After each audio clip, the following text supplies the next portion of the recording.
अस्सलाम वालेकुम बच्चों। आज हमें आपकी बुक में दी गई ये नज़म पढ़ना है। ये नज़म को आप लोग एक्शन से भी पढ़ सकते हैं और उसको तरन्नुम से भी आप लोगों को गाना है। तो आप लोगों को आज सबक नहीं पढ़ना है बल्कि नज़म पढ़ना है। ये आप लोगों का ज़बानी काम है। देखिए यहाँ पर नज़म का नाम है नटखट बच्ची। क्या नाम है? नटखट बच्ची। इसको तरन्नुम से आप लोग पढ़िए। सुन लो एक कहानी बच्चों, सुन लो एक कहानी। 7 बरस की एक बच्ची है, नाम है जिसका पूनम, लेकिन सब बच्चों ने उसका नाम रखा है रानी। सुन लो एक कहानी बच्चों, सुन लो एक कहानी।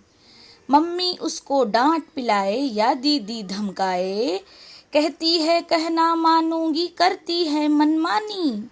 सुन लो एक कहानी बच्चों, सुन लो एक कहानी। तब तक सोती ही नहीं हरगिज, देर हो चाहे जितनी, ये हर रात को सुन नहीं लेती जब तक एक कहानी। सुन लो एक कहानी बच्चों, सुन लो एक कहानी। चूहे और बिल्ली की लड़ाई, सौदागर और बंदर, छोटे मोटे किस्से उसको सब है याद ज़बानी। सुन लो एक कहानी बच्चों, सुन लो एक कहानी। तो आप लोगों को ये नज़म इसी तरह से तरन्नुम से पढ़ना है। और उसके बाद एक और नज़म है चूहा और बिल्ली। इसको भी आप लोगों को याद करना है, नज़म को तरन्नुम से गाना है, चूहा और बिल्ली। ठीक है, अभी हम लोग इसको तरन्नुम से पढ़ेंगे, आप लोग भी मेरे साथ साथ पढ़ेंगे और उसको गाएंगे। चूहा और बिल्ली। बिल्ली चूहा, चूहा बिल्ली, सोच रहे थे जाएं दिल्ली। चूहा बिल्ली, बिल्ली चूहा, सोच रहे थे जाएं दिल्ली। पहले सोचा ट्रेन से जाएं, लेकिन पैसे कहाँ से लाएं। पहले सोचा ट्रेन से जाएं, लेकिन पैसे कहाँ से लाएं। बस में कैसे चढ़ पाएंगे, पकड़ गए तो पछताएंगे।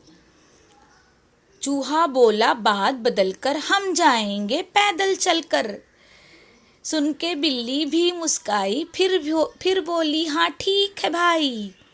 खुश थे दोनों दिल में अपने, देख रहे थे रंगीन सपने। लाल किले को, चिड़िया घर को, हम देखेंगे हर मंजर को। जामा मस्जिद, अप्पू घर भी, लाट कुतुब की और सदर भी। जंतर मंतर भी जाएंगे, झूमे नाचेंगे गाएंगे। बिल्ली चूहा, चूहा बिल्ली, सोच रहे थे जाएं दिल्ली। आप लोगों को ये नज़म इसी तरह से पढ़ना है, याद करना है। देखिए यहाँ पर नीचे दिल्ली का कुतुब मीनार दिख रहा है, जामा मस्जिद है, लाल किला है। ठीक है, आप लोगों को इसको भी पढ़ना है, सब ज़बानी काम है। उसके बाद देखिए ये कहानी दी गई है आप लोगों को, फ़कीर की ईमानदारी। क्या दी हुई है? फ़कीर की ईमानदारी। एक फ़कीर था, उसकी कहानी दी गई है इसमें। तो आप लोगों को कहानी सुनना है और देखना है कि कहानी में क्या दिया गया है। यहाँ पर दिया गया उन्वान फ़कीर की ईमानदारी। तो हम कहानी शुरू करेंगे। आज अहमद बहुत खुश था, उसे पहली तनख्वाह जो मिली थी। एक इंसान की कहानी है आदमी की कि वो बहुत खुश था अहमद, उसे आज पहली तनख्वाह जो मिली थी, वो ड्यूटी पर लगा था तो उसकी आज पहली तनख्वाह मिली थी, पहली पेमेंट मिली थी। उसका बटुआ नोटों से भरा हुआ था। बटुआ यानी उसका आप लोग बोलते हैं जिसको पर्स, तो वो पर्स उसका नोटों से भरा हुआ था। उसे घर पहुंचने की जल्दी थी। उसको पहली पेमेंट मिली थी, इसलिए उसको ऐसा लग रहा था कि मैं घर पहुंचूं जल्दी से और अपनी अम्मी के हाथ में वो पहली तनख्वाह अपनी रखूं। तो उसे घर पहुंचने की जल्दी थी। वो एक गली में मुड़ा, नुक्कड़ पर बैठे हुए एक फ़कीर को देखकर रुक गया। कौन? अहमद। ठीक है। फटे पुराने कपड़ों और सर और दाढ़ी के बढ़े हुए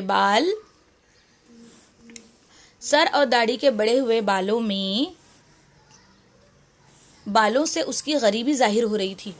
मतलब जब अहमद एक गली के नुक्कड़ पे मुड़ा तो उसको एक फ़कीर दिखाई दिया जिसके कपड़े भी फटे पुराने थे और उसके सर और दाढ़ी के बाल भी बड़े हुए थे। अहमद ने जेब से बटुआ निकाला, 5 का नोट निकालकर फ़कीर को दिया। क्या किया अहमद ने? अपनी जेब से पर्स निकाला और 5 का नोट निकालकर फ़कीर को दिया। बटुआ जेब में रखा और आगे बढ़ गया। उसने ये सुनने की भी कोशिश नहीं की कि फ़कीर क्या दुआएं दे रहा है। मतलब जब उसने फ़कीर को 5 रुपए का नोट दिया तो फ़कीर उसको दुआएं दे रहा था, लेकिन अहमद बहुत जल्दी में था, उसे जल्दी से जल्द घर पहुंचना था, तो इसलिए उसने ये भी कोशिश नहीं की कि फ़कीर उसको क्या दुआएं दे रहा है। इस वाक़े को 5-6 महीने गुजर गए। ये जो वाक़या है उसको 5-6 महीने गुजर गए। आज भी पहली ही तारीख थी, अहमद उसी गली से गुजरा। ये 6 महीने के बाद की बात है कि 6 महीने के बाद फिर अहमद उसी गली से गुजरा और आज भी पहली तारीख थी। वो परेशान हाल फ़कीर उसी नुक्कड़ पर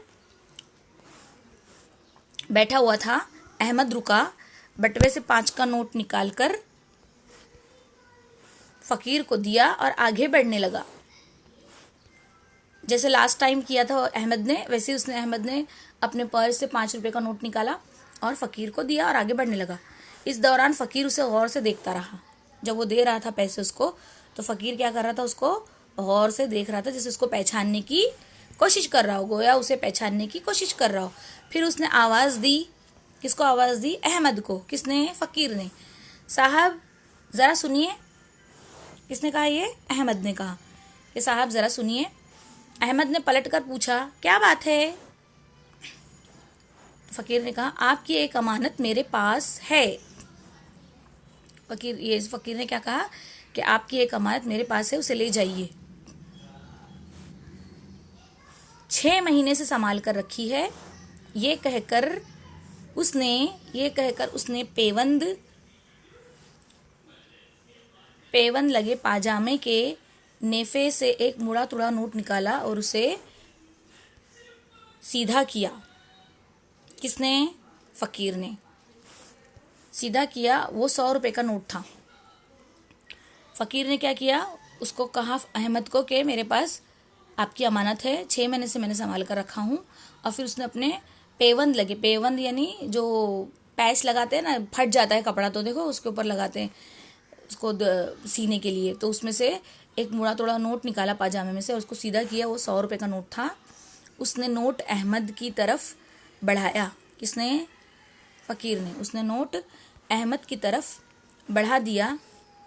ये लीजिए आपकी अमानत। और उसने कहा, ये लीजिए आपकी अमानत। अहमद ने ताज्जुब से कहा, मैं क्यों लूँ? ये नोट तो मेरा नहीं है। अहमद को बहुत ताज्जुब हुआ कि ये 100 रुपए का नोट मुझे क्यों दे रहा है, ये तो मेरा नोट नहीं है। आप ही का है साहब। 6 महीने पहले आपने मुझे 5 का नोट खैरात में दिया था। फ़कीर ने कहा, ये उस वक्त ये नोट आपके बटुए से गिर गया था। फ़कीर ने क्या कहा कि ये नोट आपका ही साहब, 6 महीने पहले आपने जब मुझे 5 रुपए का नोट दिया था तो उस वक्त ये 100 रुपए का नोट आपके बटुए से यानी आपके पर्स से गिर गया था, आप इसे ले लीजिए। अहमद ने हैरत से कहा, तुम तो मांग कर गुजारा करते हो, पहले से भी ज़्यादा परेशान हाल दिखाई दे रहे हो। अहमद ने क्या कहा कि तुम तो मांग कर अपना गुजारा करते हो, अपने खर्चे पूरे करते हो, और अभी तो तुम पहले से भी ज़्यादा परेशान दिखाई दे रहे हो। ये 100 रुपए का नोट तो तुम्हारे लिए बहुत कीमती था, तुमने उसे खर्च क्यों नहीं कर डाला? अहमद ने उसको कहा कि तुम तो इतने परेशान हाल हो तो तुमने उसे खर्च क्यों नहीं किया? फ़कीर ने क्या कहा? देखो क्या कहा फ़कीर ने कहा, साहब मैं फ़कीर ज़रूर हूँ लेकिन बेईमान नहीं। यानी उसने कहा कि साहब मैं फ़कीर हूँ, मांग कर गुजारा करता हूँ, लेकिन मैं बेईमान नहीं हूँ, मेहरबानी करके अपनी अमानत वापस ले लीजिए। अहमद ने नोट वापस ले लिया और शुक्रिया अदा किया और दिल ही दिल में उसकी ईमानदारी की तारीफ करता हुआ घर की तरफ चल दिया। कौन? अहमद। तो इस तरह से इस कहानी में एक फ़कीर की ईमानदारी बताई गई है और इस कहानी को लिखा है मोहम्मद हसन फ़ारूकी साहब ने और बहुत ही अच्छी कहानी है ये। इसको हम अपनी ज़िंदगी में भी इस्तेमाल कर सकते हैं।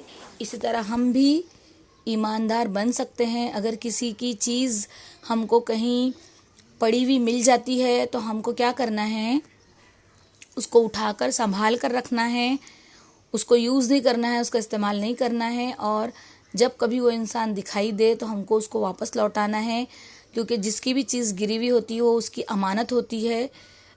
अक्सर बच्चे क्लास में है ना, जो कि अगर कोई चीज़ मिल जाती है तो क्या करते हैं, वो खुद रख लेते हैं और उसका इस्तेमाल कर लेते हैं या घर लेकर चले जाते हैं, मालूम नहीं करते कि किसकी है ना। तो अगर हमको क्लास में भी किसी की कोई चीज़ मिलती है, पेंसिल है, रबर है, पैसे है, तो हमको क्या करना चाहिए, हमको उसको अपने पास संभाल कर रखना चाहिए या फिर टीचर को दे देना चाहिए कि वो जिस किसी का है उस किसी की अमानत उसको लौटा दे। Thank you.